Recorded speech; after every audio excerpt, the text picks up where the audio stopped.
Hi, everybody. I'm Bill Whittle with my friend and colleague, Alfonso Rachel, and this is the Virtue Signal made possible by the members at BillWhittle.com, especially the new members we had during our drive a couple months ago. So here we are. So we kind of said it's not exactly a two-part episode, but I thought it'd be interesting to look at the two different shades of extremes in terms of self-esteem and self-worth and all these other things.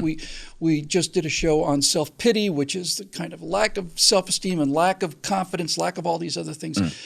Let's go to the other extreme and talk about arrogance. And before we do, it strikes me that yet again, when we talked about the seven deadly sins, that sins always seem to be the sin and lack of virtue and lack of happiness always seems to reside outside the normal swing of the pendulum. It's always an extreme. You're supposed to have self-confidence, you're supposed to have self-respect, but if you have insufficient amounts of this stuff, then that's bad for you. And if you have too much of it, that's bad for you too. And to me, the main problem to me with arrogance is that it is a form of ignorance. It is, if you're an arrogant person and you have opinions that you arrogantly espouse without examination, all that really means is this is the point at which you stop thinking. And, you know, the thing about arrogance is it's one of those things where it's almost like arrogance is in the eye of the beholder. You know, it's like somebody's going to see people as, you could have like the most, humble person but somebody will think of, that person thinks they're all full of themselves and, and whatnot. And, one thing you can do is that you have to be mindful, of course, how you present yourself to people, because we have a lot of people out there say, who cares what these people think and stuff like that. It's like, no, you don't want to totally have that attitude. You want to bear good fruit for people. You want to be, you want to uphold a certain example and be mindful of what people think. But, in arrogance, talking just like in the last episode, when we talk about arrogance, when you have these people who assume that there's these things that they have to do to redeem other people and stuff like that. These are examples of arrogance, this whole push of white privilege and accusing other people of it and accusing people of systemic racism and stuff like that, as if we're the better people who are going to be the champions of these people. That is an example of arrogance that we're dealing with today in sick levels. But once again, but it's a lot of it is going to be viewed like even Jesus was accused of being arrogant, right? It's like, how dare you speak to the high priest like this? They came in, covered his face, socked him in the jaw and all that sort of stuff, spit on him. And Jesus like, are you serious? What did I do that was actually so arrogant? Shut up, shut your face, and start punching him again. So it's one of those things that, all you can do is, be the best that you can be, mindful of it and be gracious about it. And carry on from there. Well, in the case of Jesus, it's people around him saying, well, what makes you think you're better than us? And the answer is, well, I am better than you. Next question. I'll give you an example of the kind of thing I'm talking about. This really struck me. And if you'd accuse the people that I'm about to accuse of arrogance, they would have looked at you like you were from another planet, which is a tidy little turn of phrases you'll see. Several years ago, there was a person who was doing research on the possibility of extraterrestrial life out in the stars and exobiology and all the rest of it. And he had made a comment that basically said, we're sending out plaques and radio signals and we're making all these active attempts to communicate. Maybe we ought to listen for a while and find out who's out there before we tell them where we live. And the entire scientific community just destroyed this guy. How could you be so primitive? Obviously, any civilization that's capable of interstellar travel or so on is going to be peaceful. They're going to be this. They're going to be just like us. They're going to be enlightened scientists who are just filled with curiosity and on and on and on and on and on. They just destroyed this guy. And I thought to myself, the arrogance of that position. You're all of your emotions are generated by something called the limbic system. It's a part of the brain that sits over the reptile brain that tells you when to run and when to fight. And mammals have this. It's responsible for affection and hatred and so on. But you're telling me that if we were to run into a very intelligent species that didn't have things like empathy, compassion, mercy, you're telling me that can't possibly exist? In other words, what any possible option in the universe is going to be, and you're so sure of yourself that you're not only going to not address the issue that this guy's raising, but you're going to go in there and destroy him because he has highlighted the rigidity of your thinking. And the initial guy's gripe is legit. You know, it's like, hey man, it is legit. You know, because look at what people are doing. The more we have this advent of technology, look what people are doing with it. You know, it's like say take big tech. We're supposed to have all these things to make communication with each other, you know, closer together, and you know, we're gonna have friends and social networks, but they're using their technology to silence people. They're using their technology to steal elections and so on and so forth. So that we can observe this right now. This is observable. Right? We're seeing it. So it's not, you know, far-fetched to think that a civilization from way beyond can say, hey, yeah, we've got big technology too, and we can just come over. We can take over your planet. Right? Because we see that in our own behavior. So it's not something to, you know, just rule out. You know, and that's an example of that arrogance. It's like, say, for instance, it's like the tree of knowledge of good and evil, Bill. It's like, here's the arrogance right here. You can know as much as God knows. You can be God, right? You got the tree of life right here, but you got the tree of knowledge of good and evil right here, right? I'm going to leapfrog over that tree of life right there, and I'm going to go to the tree of knowledge of good and evil. Why? Because I want power. I want knowledge. I want the knowledge that will make me just like God. And what happens, Bill, when people put a premium on knowledge, right? And life itself takes a back seat. We get a lot of problems, right? We get arms races. We got people who are on this quest for power, and they want to know this information. They want to know that information. They want to know all these things, where life itself starts to take a back seat for power. This was an example that was laid out there. And if we want to talk about arrogance, the more people seem to know, and sometimes the engine that drives what they want to know is this lust for knowledge, and it makes them more arrogant. It's like this vicious circle that keeps on going. That's exactly right. And in society today, we find that in many cases, some of the most vocally arrogant people are scientists. And while you can have arrogant scientists, the scientific process is designed to get that out of the way. The scientific process is designed to say, well, you can make whatever proclamation you want to, but if you can't repeat this experiment, then you're wrong. But that's not what we're seeing. We're seeing them get more and more certain about things that they shouldn't be certain about at all. And I think a classic example right now is the work on artificial intelligence. I can't tell you how many TED Talks I've seen from people who basically got up there and said, listen, this fear of artificial intelligence is completely, undeserved. We're going to build safeguards into the system. We're going to build machines that are smarter than we are, but don't worry. We've built safeguards into the system so that this idea that they may come to a conclusion that doesn't really benefit mankind, that just can't happen. And I'm thinking to myself, says who? Says who? You're going to build a machine that's smarter than you are, and then that machine is going to build a machine that's smarter than it is, and this is going to happen at the speed of silicon and electrons, not at the speed of chemicals and meat. And you're telling me that you're convinced that you can contain this thing? Isn't that kind of like a chimp saying, I've got these humans completely figured out, don't worry. When they come in to feed us, we're going to throw a banana on the floor, and when the human goes for the banana, then we're going to bail on out of here. Big plan, all set. And the inability to realize your own limitations, you put your finger right on it. It's different than genuine curiosity and genuine scientific curiosity. It's a lust, and it drives a kind of arrogance that blinds them to the consequences of what they're doing. It is a very Faustian thing. I think I can build a machine that's smarter than I am, and I'm going to do it. And anybody who thinks that this is wrong is an idiot. And furthermore, I will reassure the idiots by showing them that my big brain has figured out a way to stop this bigger brain from doing bad things. And I just look at this and I say, I'm not necessarily saying we shouldn't be looking into this, although I really don't think we should. I'm saying you cannot make a unilateral statement like that. And the fact that you're willing to do it, the fact that you're willing to say nothing to worry about, indicates to me that you have reached the limit of your intelligence now. And this is the problem that there is with scientists. Experts in general, their knowledge is so deep that they think that because their knowledge is so deep, it's also so wide, but it ain't.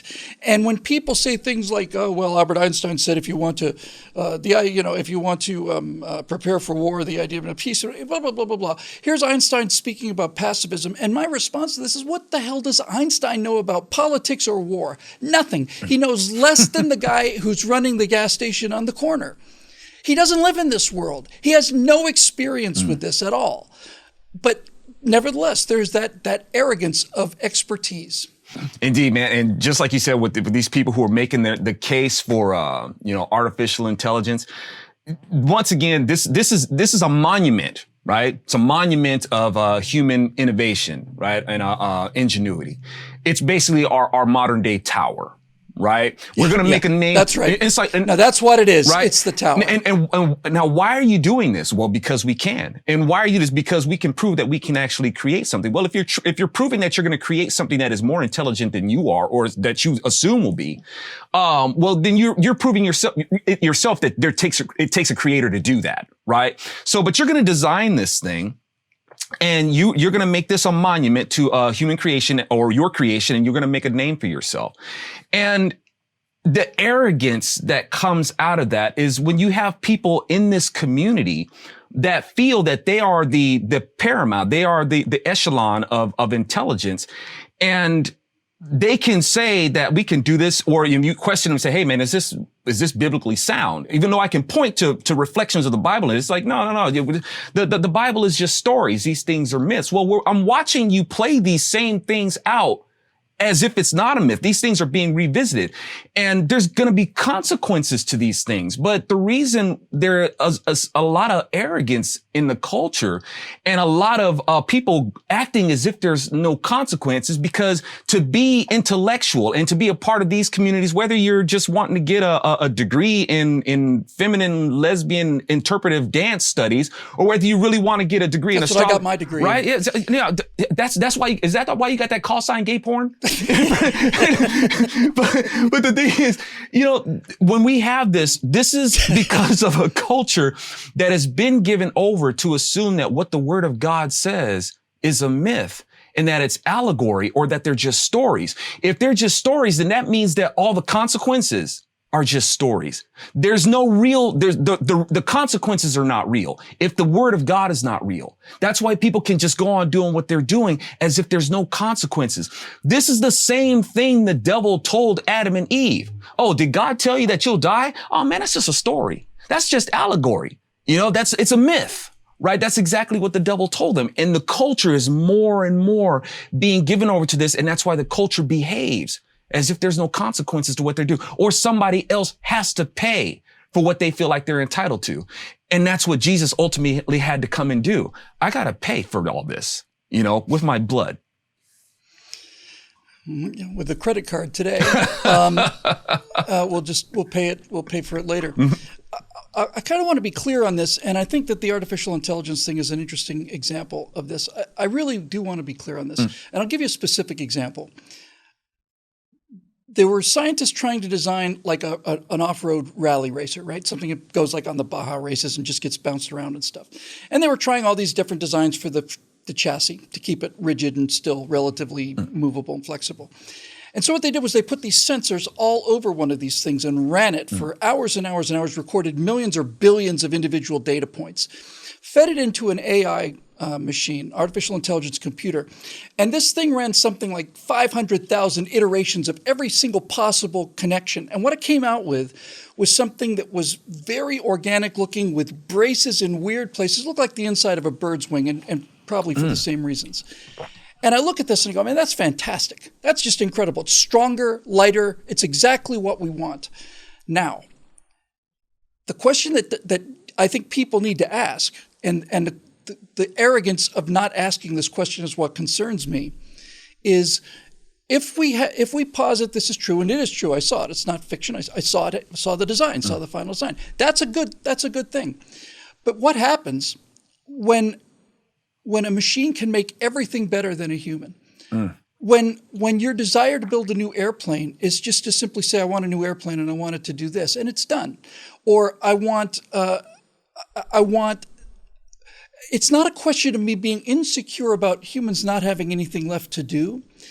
But if artificial intelligence creates the best engineers and the best musicians and the best art and the best doctors and the best this and the best, all of this, superior in every way, forget about a malign intelligence behind the AI. Doesn't that just reduce us to kind of pets? Some kind of makes this whole planet sort of a nature preserve for humans where we're taken care of and everybody's adequately fed and we get to do what we want and all the rest of it. If you build the final machine, the machine that will do everything for you from now on, what's the point of going on after that? Yeah. Really. You'll never build a better machine than this machine did. You'll never build a more efficient airplane than this machine did. You'll never do anything better than what this thing is doing. So why are we here? Yeah, man. Why? How is it that the stamp of our ingenuity would be shown in making ourselves obsolete? And so why would we do that? And that's the arrogance I'm talking about, buddy. Because I don't mean to interrupt you, but you're right on it. It's the arrogance of the unbridled attempt to make ourselves obsolete and not even having the fundamental humility or intelligence to at least ask the question. And who demonstrated that really good, man? Rod Serling, man, in that Twilight Zone episode, man. When they created a robot that replaced the workers, even the boss, right? And it's like, why would we want to do that?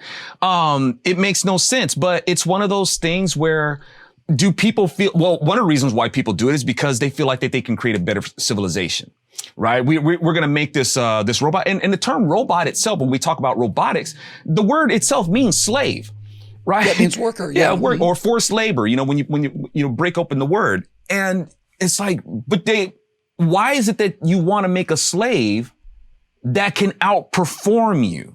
And do you understand that you really can't? But, and when I say you can't, you're not going to be able to do that without some consequences that are going to have some very bad repercussions. But one of the reasons why they do it, Bill, is because inherently, even within these people, they feel like it's a judgment that mankind has coming to them. Mankind is not fit to be the dominant species of the world. We're evil. We're this, we're that. Not realizing that they themselves, by wanting to do this, are just as judgmental and evil as anybody else. If you're going to try to make another civilization or a pseudo-sentient being, if you will, that's going to do what? But that comes out of this assumption of judgment. Just like even the founding fathers understood that they were appealing to the supreme judge of the world. The Bible itself, and they draw that from the Bible because the Bible mentions the word supreme judge multiple times. So that's who they're talking about. They're talking about God. But these people are assuming to play God, where they're going to make this being, and they think that they can outdo the human performance, the human creation with this mechanism, if you will. That's it. It's the arrogance of being God, not just playing God, being God. And if you sniff around the outside edges, and you know what to look for of a lot of this argument on AI and robotics and all the rest of this super high-tech stuff, Google, information gathering, all of this stuff, you sniff around the edges of it and you find a sense that it's appropriate that we become extinct. It's our time to go. You know what I mean? We're going to build something better than us. And that's our purpose, was to build this thing that's better than us. And it will go out into the stars and it won't have to worry about radiation or feeding. It's our time to go. And the problem is, this comes back to why I wanted to talk about arrogance. The problem is that from my moral point of view and my political point of view, I want to say, hey, man, if you want to do that, knock yourself out. It's your life. Do what you want to. But that's not how it works. The creation that this person is going to make is going to affect me and everybody else. And that's why it bothers me, not that we're doing it. it bothers me that we're not talking about why we're doing it. That's the thing that I find really, really scary, is no one is talking about it. Hey, this COVID-19 thing is just profoundly good evidence that this came from a lab in some undisclosed country, but that the work that was being done specifically to take animal viruses and make them capable of infecting humans, perhaps undoubtedly as a way to prevent outbreaks in the future. But now you're in there playing with things, and you're saying to yourself, well, we don't have to worry because of the security that we have here at this level 4 biolab, and it's inescapable. Well, it turns out it's not inescapable. And I don't want to go on and on forever about this, but a little humility into thinking of not can we do this, but should we do this? It's going to be inflicted upon us one way or another. Man, I tell you what, Bill, this is, these are among the first instructions that, the Lord gave man. And his instructions, the directive given to mankind was pretty much threefold: farm, ranch, military, right? The Lord instructed Adam and Eve, be fruitful, multiply, right? Make sure that you bear good fruit, be productive and reproductive, right? And your assignment is dominion, right? If your assignment is dominion, then that's exactly what I mean. You don't go and try to create another species or give rise to another being to replace you. Dominion over you, yeah. Right? Dominion is yours. So, but just like everything else that these basic things, these spiritual and biological truths that God gave man, God's like, now watch, they're going to go and try to mess this up. I told you that you were male and female. Watch, they're going to try to mess this up. I've given you dominion. Now watch, they're trying to make something to replace them. Right? So it's not like God was like just making up or just, crazy and just like coming and just pulling words out of a hat and mixing them up and saying, you're going to do this. These things are playing out as we're watching them in real time, and there's no excuse to not see it anymore. Yep, that's it. That's the flaw in the human condition. Bread is falling out of the sky. Can we melt everything down and make ourselves a golden calf that we can worship? Something that we built ourselves. Right. Yeah, that's it. That's it in a nutshell. And that's exactly what they did. Just when the bread's falling from the sky, God says, hey, you're going to store this just like this. You're going to gather this just like this. No, we got a better way we can do this. Or, when God does these things, talking about, people think that God is so cruel because he'll tell you, hey, Israelites, I want you to go into this tribe and I want you to kill everything. And because we're talking about arrogance, right? I want you to kill everything. I want you to kill the women. I want you to kill the children. I want you to burn the crops. I want you to kill all their animals. God's just a big meanie, right? It's like, no. You don't understand. Because we're seeing people complain about the same stuff today. What do we got? Frankenfruit now? We got GMOs. We got all these foods that are causing all this inflammation and all this stuff that's going on in people because people are so arrogant to think that they can get away with how they farm and how they ranch. So God's like, yeah, this stuff is breeding disease and sickness and death. Burn it all their livestock, all their diseased livestock that they've done gross breeding with and stuff like that. Kill it all. Everything has to die because if you don't, it will spread death to your tribes. So the arrogance of people who just do these things, they don't let the ground rest. They go ahead and do whatever they want because they feel that there is no consequences to doing these things. The consequences, they're just a story. Yeah, that's right. God tells you to do something and your attitude is, that's a good start. Let's spitball it a little bit. See if we can buff this up a little bit. We'll be back to you in a week. Then a week later, it's like, we ran a couple things up the flagpole, and you probably didn't think about this, but we're going to try this idea. And then that's when the Titanic goes down to the bottom of the ocean, and you wonder, I wonder how long that's going to last until we have to learn this lesson again. That'll do it for this edition of the Virtue Signal, made possible by all the members at BillWhittle.com, especially the new members that we had. It allowed us to bring our friend Zoe back to the show here, and we have a lot of fun doing it, and we've heard really good things about it from the people who are watching the show. So more of them are coming, and we will see you here for the next edition of the Virtue Signal.